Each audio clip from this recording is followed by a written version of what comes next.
People are just frightened. Young people are frightened. Where do we go with this life? They're looking for life guidance and somebody who can help them find the light and direct it. So that's what my mission is, really, is to carry a torch for those whose torches are kind of dim and they need more light. Look for the people who can try to help you find that light, because it's inside of each one of us.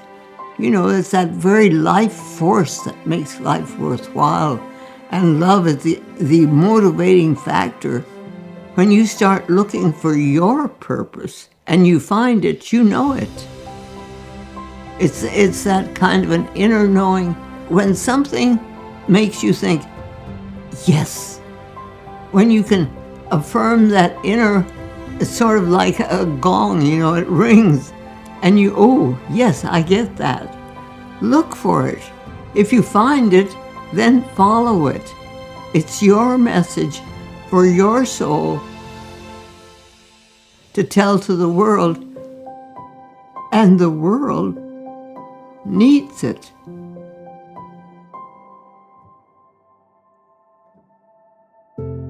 My training in medicine was during World War II, so everything that we were taught had to do with killing and getting rid of pain, and it's still where the emphasis for medicine is. We want to get rid of the diseases, and I'm taking the idea that each thing that enters our lives has a message. And if we can read what that message is saying to us, and it's in the form of a disease, let's get that message and understand it and work with it. If we try to get rid of the disease and not learn anything from it, then we've missed something. But if we can understand what our body is telling us about what's going on with this disease process, and we begin to work with that, then we understand it, can work with it. We may get rid of it, we may not. We may be able to use it in a different way that enhances it.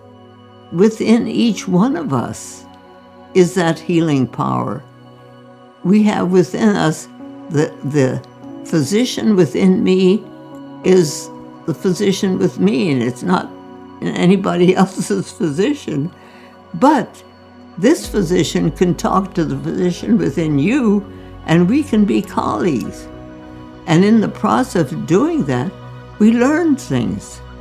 And life just becomes real and amazing. It's a partnership. The physician with each patient becomes your colleague. And together you work with the healing process. You do your job, and if you're presenting it in a loving, outreach way, the physician within that patient will understand it, accept it, and do it. I had this wonderful friend, and then he went into dementia, and we put him in a lovely home, and he was taken care of and all of that. And one day I went to visit him in this home, and I took a little plant, a little green plant in a little pot in with me. And when I saw him, I said to him, James, here's a present for you. It's a little plant. You can love it and keep it. And I talked to him about taking care of the plant in the window and so on. Well, I didn't think he was paying any attention to me. I didn't know what he was doing. Didn't seem to respond or anything. But I did my job and left the plant there at the windowsill, showed him how to water the plant and so on. And I left. And a week later, I came back, and he met me at the door, and he says, magic, magic.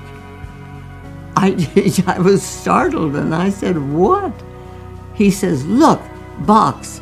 And we went over to the air conditioning box, and he says to me, "Push button, everything gets cool.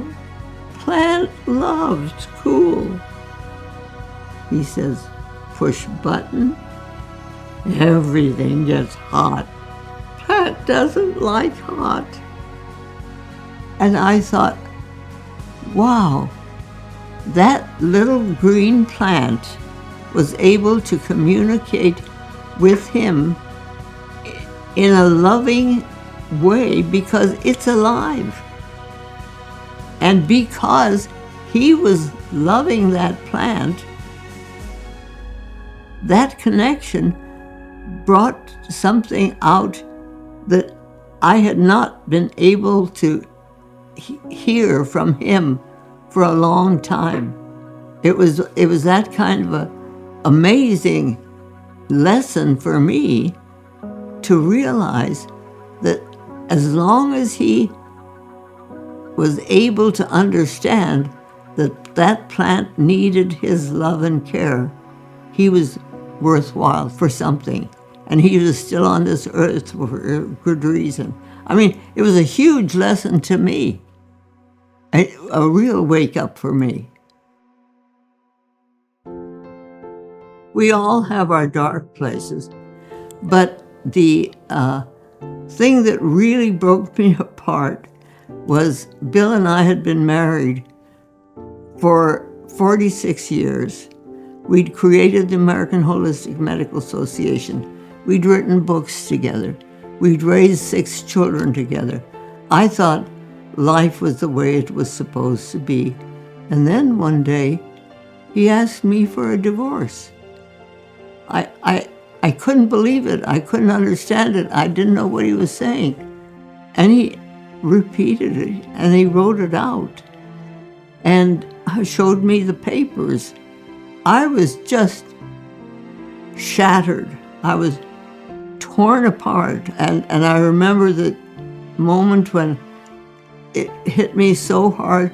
I was coming home from work. I was on my way home, riding down I-10 in the car and screaming and yelling and just, I was awful. I mean, it was terrible. You don't want to even think about how terrible that was, because it was just the worst thing that I could think of. I was saying, and finally I pulled over to the side of the road, and I got out of the car, and I'm standing there looking at my car with the door open, and I'm thinking to myself, that's horrible.